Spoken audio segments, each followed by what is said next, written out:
የዛሬው ፊልማችን የሚጀምረው በቡሽ ስቴት ማዕከላዊ እስር ቤት ውስጥ የሚገኘው ዋና አዛዥ ቢል እና የእሱ የሂሳብ ሹም ከድዋይት ጋር ተቀምጠው ዘ ሂውማን ሴንቲፒድ የሚባለውን አስፈሪና በጣም ሰቅጣጭ የሆነውን ፊልም እየተመለከቱ ነበር። እዚያ ፊልም ላይ ያለው ሂውማን ሴንቲፒድ ማለት የሰዎችን አፍና ፊንጢጣቸውን በማያያዝ እንደ ትል አስመስለው ሰዎችን በመደርደር ሰንሰለት የመስራት አስፈሪና እንግዳ የሆነ ሀሳብ ያለው ፊልም ነው። ቢልም ፊልሙን ካየ በኋላ ይሄ ፊልም በጣም ሞኝነትና ትርጉም የለሽ የሆነ ነው። ነገር ግን አሲስታንቱ ዴዚ ፊልሙን እንደወደደችው በምትነግረው ጊዜ በቁጣ የተሞላው ቢልም ምንም አይነት ሀሳብ የመስጠት መብት እንደሌላት እያስታወሳት ያለ ፍላጎቷ አግባብ ባልሆነ መንገድ ሰውነቷን መነካካት ይጀምራል። በዚያው ቅጽበት ቢል በእስር ቤቱ ውስጥ ሌላ ያልተጠበቀ ረብሻና ችግር እንደተፈጠረ የሚገልጽ አንድ ስልክ ይደወልለታል። ወደ እስረኞቹ መታሰሪያ ቦታ በሚደርሱበት ጊዜ በሰዎች ስቃይ በመደሰቱ የሚታወቅ ሰው ስለሆነ እስረኞቹ ሙሉ እሱን መስደብና ማናደድ ይጀምራሉ። 297 የሚል ቁጥር ያለው ደግሞ እስረኛ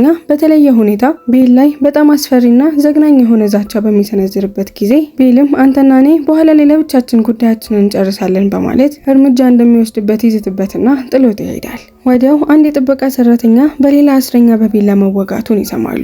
ዶክተር ጆንሰንም የጥበቃውን ህይወት ለማዳንና በህይወት ለማቆየት ከፍተኛ የሆነ ትግል እያደረገ እያለ ወደ ዶክተር ጆን እየተመለከተ የኔን እኮ የጤና ምርመራ ማድረግ አለብህ እያለ ማስታወሱን ራሱ አያቆምም ነበር። ሰበኛው ደግሞ የተወጋው በእስረኛ ቁጥር 178 ሲሆን ይህ እስረኛ በሁለት የጥበቃ አባላት ተይዞ ወደ መሬት አስተኝተው እሱን ለመያዝ እየሞከሩ ቢሆንም አሁንም ግን ዛቻውንና ስድቡን ማቆም አልቻለም። ቢልም የእስረኛውን ዘርና ብሔር ይሰድብበታል። በመቀጠልም ቆይ በብዛት የሚጠቀምበት እጅ የትኛው ነው? ቀኙ ነው ወይስ ግራው? በማለት ይጠይቃል። ድዋይትም የቀኝ እጅ ተጠቃሚ እንደሆነ በሚነግረው ጊዜ የእስረኛውን እጅ የቀኝ እጅ ስበሩት በማለት ያዛል። በጭካኝነት ታዲያ እነሱም በታዘዙት መሰረት አጥንቱ እስከሚወጣ ድረስ እጁን ከሰበሩለት በኋላ እሱ ይህንን እየተመለከተ ራሱ ውስጡ አልረካም። የበለጠ ጉዳት ለማድረስን በሚፈልግበት ጊዜ ከጎን ቆሞ የነበረው ድዋይት በላይ የምንጎዳው ከሆነ ለማሳከም ደግሞ ከፍተኛ ወጪ ያስወጣናል፣ ስለዚህ አሁን እናቁም በማለት ይነግረዋል። ቢልም በዚህ ጊዜ እሺ ትታከምና ከዳንክ በኋላ መጥቼ ከዚህ የበለጠ አሰቃያለሁ በማለት ቃል ይገባለታል።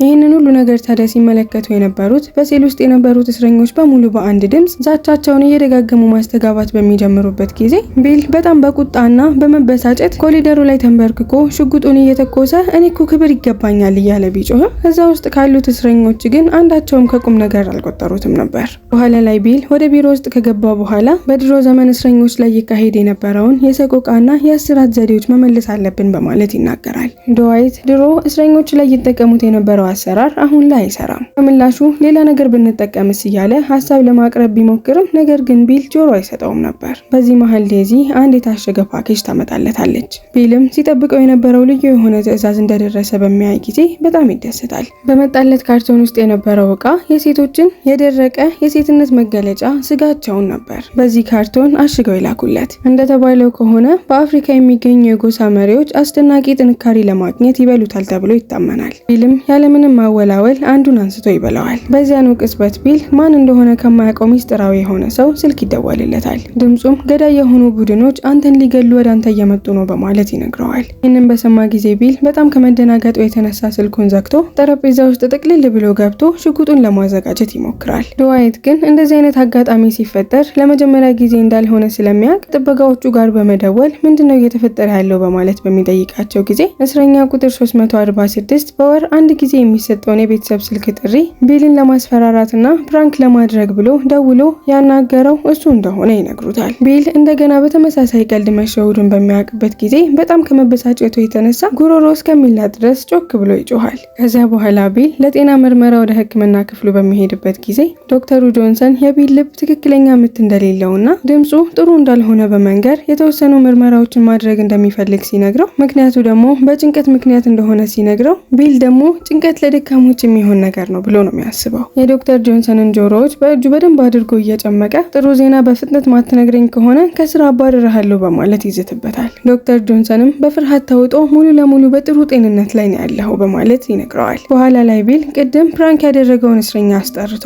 ሰውነቱ ጠረጴዛ ጋር ጥፍር ተደርጎ እንዲታሰር ካደረገ በኋላ ዘበኞቹ በደንብ የተንተከተኩና የፈሉ ውሃ በባልዲ አድርጋቸው አምጡ በማለት ያዛቸዋል። ቢልም የፈላውን ውሃ ታሳሪ 346 ፊት ላይ ማፍሰስ ይጀምራል። እስረኛው በከፍተኛ ህመም እየተሰቃየ ፊቱም እየተቃጠለ ሙሉ ለሙሉ ቅርጹ እየተበላሸ አሰቃቂ የሆነ የጩኸት ድምጾችን በሚያወጣበት ጊዜ ነገር ግን በዚህ ሁሉ ስቃይ ውስጥ ቢል ምንም ሳይራራለት ነፍስህን አጥተሃል እያለ ከመንገር ውጪ ምንም አይነት ነገር አላደረገም። በመጨረሻም የክልሉ አስተዳዳሪ ገዢ ሂውስ በእስር ቤቱ ጉብኝት ያደርጋሉ።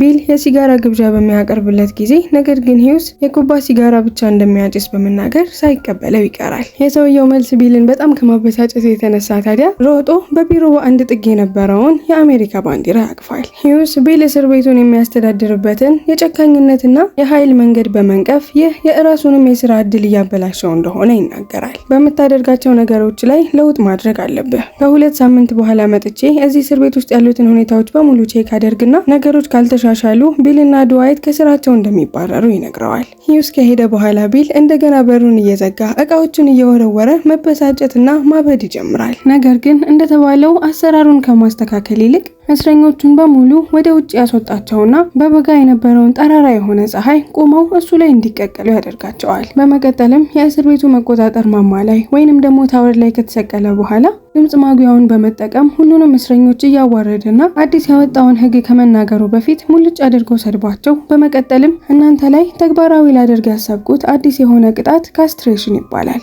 ይህም ማለት የወንዶችን የዘር ፍሬ በመቁረጥ ወይንም ደግሞ በማስወገድ ሙሉ በሙሉ ልጅ የመውለድ ችሎታቸውንና የወንድነት ሆርሞናቸውን የማጥፋት ጨካኝ የሕክምና ቅጣት እርምጃ ነበር። እዚህ አሰቃቂ ቅጣት የመጀመሪያ ሰለባ የሚሆነው ቁጥር 297 ሲሆን ዘበኞቹ በኃይል ይዘው ወደ ሕክምና ክፍል ውስጥ ይወስዱታል። ዘበኞቹ ቁጥር 297ን ከግድግዳ ጋር አጣብቀው ይዘውት እያለ ቢል ደግሞ ቢላውን በእሳት ያግላል። ቢልም ያንን ያጋለውን ቢላ በመጠቀም የእስረኛውን የዘር ፍሬዎች በሚቆርጥበት ጊዜ እስረኛውም ህመሙን በፍጹም መቻል ስላቃተው በከፍተኛ ህመም ቢጮህም ቢል ግን ሰውየው የሚያወጣውን ድምጾችና ስቃዩን እየተመለከተ በውስጡ በጣም ይደሰታል። በመቀጠልም ቢል እነዚህን የተቆረጡ የሰውነት ክፍሎች ለምሳሌ በላቸው ስለፈለገ ወደ እስር ቤት ውስጥ ምግብ ወደሚበስልበት ክፍል እንዲወሰዱ ይልካቸዋል። ቅጣቱን ደግሞ የሚያጠናቅቀው በእስረኛው ደም ራሱንና ፊቱን ሙሉ በሙሉ በመቀባትና በማበላሸት ነበር። በቢሮ ውስጥ ድዋይት በክፍሉ እየነበረ እያለ ቢል ከአሲስታንቱ ዴዚ ጋር ያለ ፍላጎቷ አላግባብ የሆነ የማይሆን ድርጊቶችን አብራው እንድታደርግ ያስገድዳታል።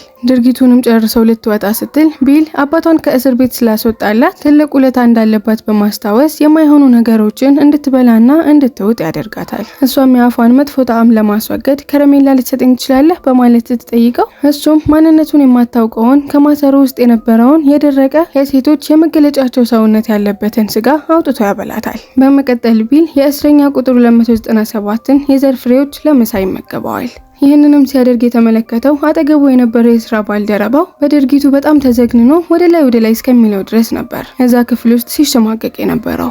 በኋላ ላይም የዚህን እስር ቤት አሰራር እንድናስተካክል የሚረዳን ሀሳቦች አሉኝ በማለት ለቢል ሊነግረው ቢሞክርም ነገር ግን ቢል ምንም ከሰው ቆጥሮ የሱን ሀሳብ ለመስማት ፈቃደኛ አልነበረም። ጭራሽ ቢል ጠረጴዛው ላይ ሂውማን ሴንቲፒድ የሚል የፊልም ቪዲዮዎችን በማግኘቱ በቁጣ ተሞልቶ ድዋይት ላይ በጣም ይጮህበታል። በኋላ ላይ በሕክምና ክፍል ውስጥ ገብቶ ነርሷ የእስረኛ ቁጥር 346 ፊት ላይ ተጠቅልሎለት የነበረውን ፋሻ ስታነሳ እያየ እስረኛውም በከፍተኛ ህመም እየጮኸና እየተሰቃየ ቢልን መስደቡን በሚቀጥልበት ጊዜ ቢል ግን ህመምተኛው እየተሰቃየ እንደሆነ ብቻ ተመልክቶ በጣም ይደሰታል። በመቀጠል ታሳሪ 178 ጋር ይሄድና አንተ ጋር የመጣሁት ደግሞ የገባውልህን ቃል ለመፈጸም ነው በማለት የሰውየውን ጣቶች አንድ በአንድ ይሰብርለታል። ዶክተር ጆንም የእስረኛው 297 ሁኔታ መረጋጋቱን አሁን ደግሞ በጤንነት እንዳለ ከዶክተሩ ሲሰማ በጣም ይደሰትና ነገ የሁሉንም እስረኞች ካስትሬት ማድረግ እንደሚጀምር ያውዳል።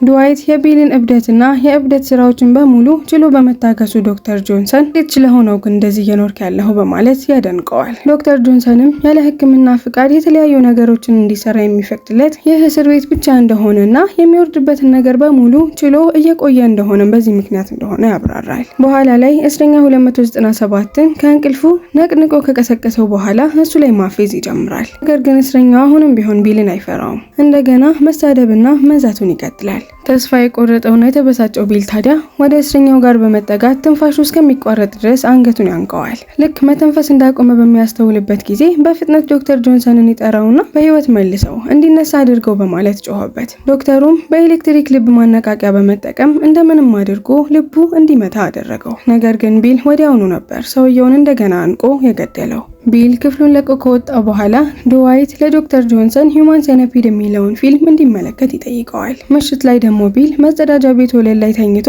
ለተወሰነ ጊዜ ሲያለቅስ ካሳለፈ በኋላ ሽጉጥና ውስኪዎችን በመያዝ ወደ ቢሮ ይመለሳል። እስረኞቹ ቆይ እኔን ለምንድን ነው የማያከብሩኝ? በየቀኑ እያበሳጩኝ፣ እኔ ደግሞ እነሱ ላይ እርምጃ ስወስድ አሁን እኮ ከስራ መባረሬ ነው በማለት በምሬት ያማርራል። ድዋይልም በዚህ ጊዜ የቢል ነገር በቅቶት ስለነበረ ከመቀመጫው ብድግ ብሎ እስካሁን ችላ ሲለው የነበረውን ሀሳብ በስነ ስርዓት እንዲሰማው አድርጎ በኃይለኛው ይጮህበታል። ሀሳቡም ሁሉንም እስረኞች አንበርክኮ እንደ ውሻ ጎንበስ አድርጎ ከኋላቸው በማያያዝ አንድ ትልቅ የሆነ የሰንሰለት መስመር መስራት ነበር። ይህ ማለት በግቢ ውስጥ ምንም አይነት የእስረኞች ጠብ አይኖርም፣ በዘበኞች ላይ የሚሰነዘር ጥቃት ይቆማል፣ እንዲሁም ደግሞ ምንም አይነት ማፌዝ አንተ ላይ አይፈጠርብህም። ይህ ዘዴ እስረኞቹን በአንተ እግር ስር ተንበርክከው እንዲኖሩ ያደርጋቸዋል፣ እንዲሁም ደግሞ ለወንጀል መከላከል ትልቅና ፍጹም ማስፈራሪያ ይሆናል በማለት ይነግረዋል። ቢል ግን እነዚህ ያያቸው አሰቃቂ የሆኑ ፊልሞች እውነተኛ ህይወት ላይ እንሞክራቸዋለን ይሰራሉ ብሎ በፍጹም አያምንም ነበር። ነገር ግን ድዋይት ቀደም ብሎ ከፊልሙ ዳይሬክተር ጋር ተነጋግሮ ነገሩ በሕክምና በኩል ሙሉ በሙሉ ትክክለኛና የሚቻል ነገር እንደሆነ አረጋግጧል። በቁጣ የተሞላው ቢል ግን አሁንም ይህ የሞኝ ሀሳብ እንደሆነ በማሰብ ድዋይትን ከስራ ያባርረዋል። ድዋይትን በዚህ ጊዜ ተናድዶ በሚሰድበው ጊዜ ቢል ግን መልሱን የመለሰለት ምራቁን በመታፋት ነበር። ድዋይት ከስራ ቦታው ሲወጣ ለዴዚ መሀረቡን ይሰጣታል። እሷም መሀረቡን ተቀብላ አጥብቃ እየያዘች እያለቀሰች ትሰናበተዋለች። ከዚያ በኋላ ቢል እንደገና ማበድ ይጀምራል። በሰው ልጅ ላይ ያለውን ከባድ የሆነ ጥላቻ ጮክ ብሎ እየተናገረ በተጨማሪ የደረቁ የሴቶችን ሰውነት ስጋ ከበላ በኋላ ወደ ማማው በመሰቀል በማጉያ ድምፁ እየተጠቀመ እስረኞቹን በደንብ አድርጎ መሳደብ ይጀምራል። ነገር ግን እስረኞቹ ወደ ውስጥ ገብተው ስለነበረ ግቢው ሙሉ በሙሉ ባዶ ነበር። ከጥቂት ጊዜ በኋላ ቢል በምግብ ቤት ካፌቴሪያ ውስጥ ብቻውን እየጠጣ ሳለ ሳይታሰብ ሁሉም እስረኞች ከበቡት። ለእርዳታ ይጮሃል፣ ነገር ግን ዘበኞቹ አይመጡም። ስለዚህ ታዛዥ ሆኖ ትዕዛዝ ብቻ ሲፈጽም እንደነበርና እስካሁን ድረስ እነሱ ላይ ሲያደርገው የነበረው ነገር በራሱ ፈልጎ በጭካኔነቱ ምክንያት እንዳልሆነ ለማስረዳት እየሞከረ ሁላችሁም ከዚህ እስር ቤት ተለቃችኋል፣ ወደምፈልጉበት ቦታ በሙሉ መሄድ ትችላላችሁ፣ እኔን ግን እባካችሁ ማሩኝ እያለ የልብ ህመም እንዳለበት በመናገር ምህረትን በሚለምንበት ጊዜ እስረኞቹ ግን የሚለውን ነገር በሙሉ ችላ በማለት አጥብቀው ይይዙታል። ቁጥር 297ም የቢልን አካል ጎን ላይ ቀዳዳ በመፍጠር የሆነ ነገሩን ያስገባበታል።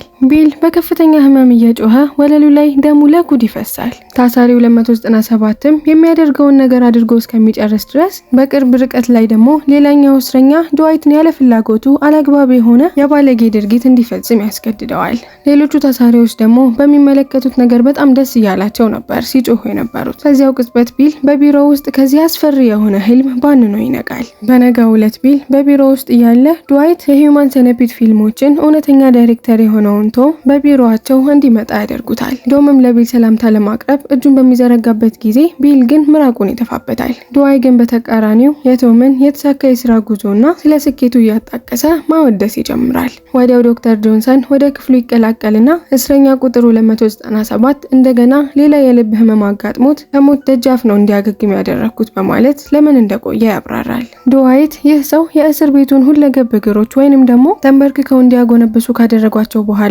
በድጋሚ መቆም እንዳይችሉ የጉልበታቸውን አጥንት ማስወገድ ፍጹም የሆነ መፍትሄ እንደሆነ አጥብቆ ይሞግታል። ቶም ደግሞ ፊልሙን ከመስራቱ በፊት ከሐኪም ያገኛቸውን የሰውነት አካላት ዲያግራም ወይንም ደግሞ ስዕላዊ መግለጫዎች በማሳየት ነገሩ በሕክምና በኩል ሙሉ ለሙሉ እውነተኛና የሚቻል መሆኑን ያረጋግጥላቸዋል። ስለዚህ ቢል በመጨረሻ በሀሳባቸው ይስማማል። ሆኖም ግን ድዋይት ከፊልሙ በተለየ መልኩ መስራት እንዳለባቸው ይጠቁማቸዋል። ምክንያቱም እስረኞቹ የእስራት ጊዜያቸውን ሲጨርሱ ያለምንም አካል ማጉደል ነፃ መውጣት አለባቸው። ጥርሶቻቸውን ከመንቀል ይልቅ አፋቸውን ክፍት አድርጎ የሚይዝ ልዩ የብረት ቀለበት ይገጥሙላቸውና እንዲሁም ደግሞ የእግር ጅማቶቻቸውን ከመቁረጥ ይልቅ ጊዜያዊ የጡንቻ ፓራላይሲስ ማለት የሰውነት ጡንቻቸውን ጊዜያዊ ወይንም ደግሞ ዘላቂ በሆነ መልኩ መንቀሳቀስ እንዳይችሉ የሚያደርግ መድኃኒቶችን ብንጠቀምስ? ዶክተር ጆንስ ይህንን አሰቃቂ የሆነ ፕሮጀክት ላይ መሳተፍ ባይፈልግም ቢል ከስራ እንዳያባረረው በመፍራት አብሮ ለመስራት ይገደዳል።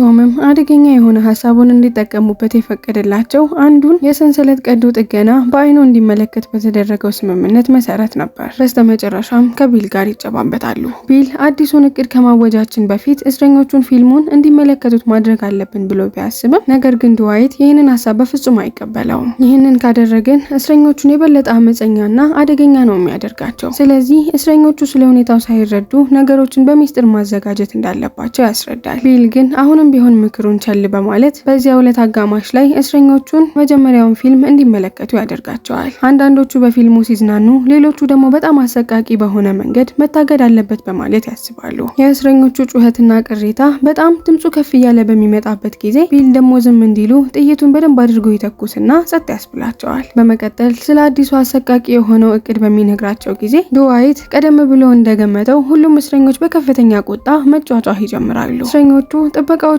መደብደብ በሚጀምሩበት ጊዜ ቢልና ድዋይት ህይወታቸውን ለማዳን መሮጥ ይጀምራሉ። ከኋላዎቹም የእስር ቤቶቹ ሰዎች እነሱ ጋር ሳይደርሱባቸው በፊት በሩን ዘጉት። እስረኞቹ ግን በሩን በኃይላቸው በመስበር እነ ቢልን እየሮጡ እየተከተሏቸው ያለ እነ ቢል ደግሞ ባላቸው ፍጥነት በሙሉ በመጠቀም ቢሮ ውስጥ ለመደበቅ ይገባሉ። አሲስታንቱን ዴዚ ደግሞ አብራቸው እንድትገባ ሳይፈቅዱላት ወደ ውጭ አስወጥተው በሩን ይዘጉባታል። አንድ ግብዳ የሆነ እስረኛ ፊት ለፊቷ በሚመጣበት ጊዜ እነሱ ላይ እየደረሰ ስላለው ነገር ምንም እንደማታውቅና እነ ቢል ደግሞ የተደበቁት እዛ ቢሮ ውስጥ ነው እያለች ብትጠቁምም የምትናገረውን ነገር ምንም ባለመስማት መሬት ላይ በኃይለኛ ጥሎ አንገቷን ማነቅና በስለት ደግሞ ሰውነቷን እየደጋገመ ማወጋጋት ይጀምራል። ሌላኛው እስረኛ ደግሞ የወደቀውን ሰውነቷን በመጠቀም አላግባብና ያልሆነ የጾታ ጥቃት ያደርስባታል። ቁጥር 297 ደግሞ የእሳት ማጥፊያውን ይዞ የቢሮውን በር በሚመታበት ጊዜ ድዋይት ለእርዳታ ይደውላል። ቢል ደግሞ በጭንቀት ተጨማሪ የደረቁ የሴት አካላትን መመገብ ይጀምራል። በመቀጠልም መስኮቱን ሰብሮ ለማምለጥ ወደ እስረኞቹ ግቢ ይዘላል። ድዋይት ተስፋ በመቁረጥ በማሰሮ ውስጥ የነበረውን የሴቶች የሰውነት ክፍል እየተመገበ በዚያች ቅጽበት ደግሞ ልዩ የፖሊስ አባላቶች ወደ ቦታው በመግባት በዴዚ ላይ ጥቃት እየፈጸመ ያለውን ሰውዬ ይገሉታል። ሌሎቹንም በየቦታው እየተከታተሉ በግቢ ውስጥ ለማምለጥ የሞከሩትንም እስረኞች በሙሉ በቁጥጥር ስር ያውሏቸዋል። ከጥቂት ጊዜ በኋላ ድዋይት ቢልን አግኝቶ ዴዚ እኮ በከባድ ሁኔታ ላይ ነው ያለችው፣ በጣም ቆስላለች በማለት ሲነግረው ቢል ግን ሰውነቱ ላይ ጥቂት የሆኑ ጭረቶች ብቻ እንኳን ቢደርሱበትም እኔ ስለሷ ምን አገባኝ፣ አታየኝም ሰውነት ተቆራርጦ ለኔ ትልቅ ዶክተር ይምጣልኝ በማለት ይጠይቀዋል። ከዚያም በሜዳው ላይ ሆኖ ለጥቂት ጊዜያቶች እንደ ህፃን እየጮኸ ካለቀሰ በኋላ እስረኞቹ በየክፍላቸው እንደገቡና ጸጥ ብለው እንደታሰሩ በሚመለከትበት ጊዜ በጣም ደስ ይለውና መጨፈር ይጀምራል። ማደንዘዣ መርፌዎችን የያዙ ጥይቶችን በጠመንጃው ውስጥ በመክተት እስረኞቹን እንዲተኙ ለማድረግ አንድ በአንድ ይተኩስባቸዋል። ዘበኞቹ አስተኝተዋቸው ወደ ሕክምና ክፍሉ በመውሰድ ከአልጋዎች ጋር እስር አድርገዋቸው ቢልም የቀዶ ጥገናውን ሂደት ያብራራል። ዶክተር ጆንስ 5 የቀዶ ጥገና ቡድኖችን እንዲቀጥር ይፈቅድለታል። ቡድኖቹም እያንዳንዳቸው 3 እስረኞችን የያዘ የሰንሰለት ክፍሎችን ይፈጥራሉ። እነዚህ ክፍሎች ከውጭ ባሉ የሕክምና ድንኳኖች ውስጥ የሚያርፉ ሲሆን በመቀጠልም ቀስ በቀስ ወደ ትልቁ ሰንሰለት ይያያዛሉ። በዚህ መሃል ከእስረኞቹ አንዱ የአንጀት እብጠት ስላለበት ከፍተኛ በሆነ ተቅማጥ ይሰቃያል። ይህንንም ሁኔታ ዶክተሮቹ ለቢል በሚነግሩት ጊዜ ቢልም በበቀል በመነሳሳት የአንጀቱን ቆሻሻ በሙሉ አውጥታችሁ በእስረኛ ቁጥር 297 አፍ ተደርጎ እንዲፈሰስ ይወስናል። ሌላኛው እስረኛ ደግሞ በሆዱ ላይ የቆሻሻ መውጫ ቀዳዳ ስቶማ አለው። ስቶማ ማለት በህክምና ምክንያት የሰው ልጅ ቆሻሻ ወይንም ደግሞ ሰገራ በተፈጥሯዊ መንገድ በኩል መውጣት በማይችልበት ጊዜ በሆድ ላይ የሚሰራ ሰው ሰራሽ የሆነ የመውጫ ቀዳዳ ነው። ስለዚህ የፊንጢጣ መስመሩ ስለተዘጋ በሰንሰለቱ ውስጥ ሊካተት አይችልም። ቢልም በዚህ ጊዜ ብስጭት ይልና ሽጉጡን ሆዱ ላይ ባለው የቆሻሻ መውጫ ስቶማ በኩል በመክተት ተኩሶ ይገለዋል። በተጨማሪም አካል ጉዳተኛ የሆነውንና በዊልቸር ላይ የሚንቀሳቀሰውን እስረኛ ለምናቅደው እቅድ ተስማሚ የሆነ ሰው አይደለም በማለት አሁንም እሱን ተኩሶ ይገለዋል። ከቀዶ ጥገናው በኋላ ቢልና ድዋይት ራሷን ስታ አልጋ ላይ ተኝታ የነበረችውን ዴዚን ለመጠየቅ ይሄዳሉ።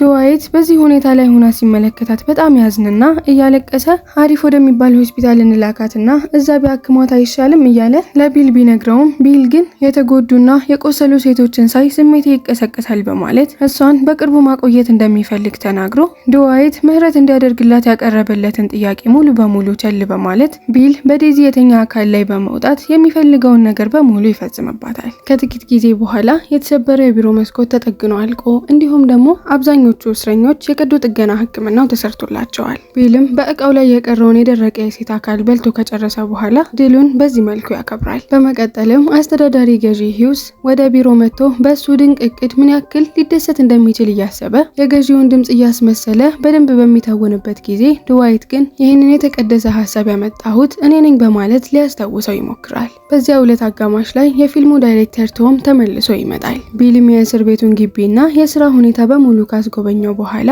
በስተመጨረሻ አንድ ክፍል ላይ የነበረው እስረኛ አእምሮውን ስቶ እብድ ሆኖ ነበር። በዚህም ምክንያት ካካውን ካደረገ በኋላ የራሱን ካካ እያነሳ ይመገባል። ስለዚህ የዚህ ሰንሰለት አካል ለመሆን በጉጉት ነበር የሚጠባበቀው። ቢል ግን ይህንን በሚመለከትበት ጊዜ እዚህ ሰንሰለት ላይ እንዲገቡ ማደርጋቸው ሰዎች የማደርጋቸውን ነገር እንዲደሰቱበትና ኢንጆይ እንዲያደርጉት አልፈልግም። ስለዚህ ሽጉጡን ያወጣና እብዱን ሰውዬ ተኩሶ ይገለዋል። ቀጥሎም ቶምን ወደ ሰርጀሪው ክፍል ይወስደውና በዚያም የ10ኛ ቁጥር 346 ፊት ከሌላው እስረኛ ጀርባ ከፊንጢጣው ጋር ሲሰፋ በጥንቃቄ ይመለከታሉ። ቢልም በተመለከተው ሁኔታ በጣም ነበር የተደሰተው። በሌላ ክፍል ውስጥ ደግሞ ድዋይት የአንዳንድ እስረኞች እጅና እግር እየተቆረጠ መሆኑን ሲያይ በጣም ይደነግጣል።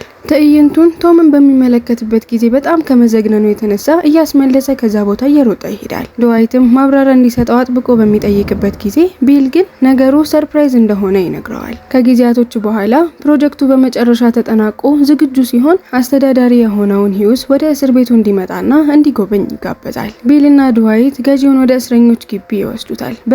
ከዚያም ቁጥር 346 በመጀመሪያው ረድፍ ላይ የተቀመጠበትን የሰው ሰንሰለት ወይንም ደግሞ ሂውማን ሰነፒድ ያሳዩታል። ለዚህ ላዘጋጀነው አስፈሪና ዘግናኝ የሆነ ቅጣት ምስጋና ይገባውና ከዚህ በኋላ ሀገራችን ከወንጀል ነፃ የሆነች ዓለም መፍጠር ራዕያቸውን ለሂውስ ያስረዱታል። ሰንሰለቱ ውስጥ ያሉት እስረኞች የሌላኛውን ቆሻሻ ብቻ እንዲበሉ ሲገደዱ መጀመሪያ ላይ ያለው ቁጥር 346 ብቻ ነው እውነተኛ ምግብ ተሰጥቶት መመገብ የሚችለው። ከሱ ኋላ ያሉት ሌሎቹ ታሳሪዎች ግን ከፊታቸው ካለው ሰው የሚወጣውን ሰገራ ለማዋጥ ይገደዳሉ። ዴዚ እንኳን ሳትቀር የዚህ ሰንሰለት አካል ሆና ተቀላቅላለች።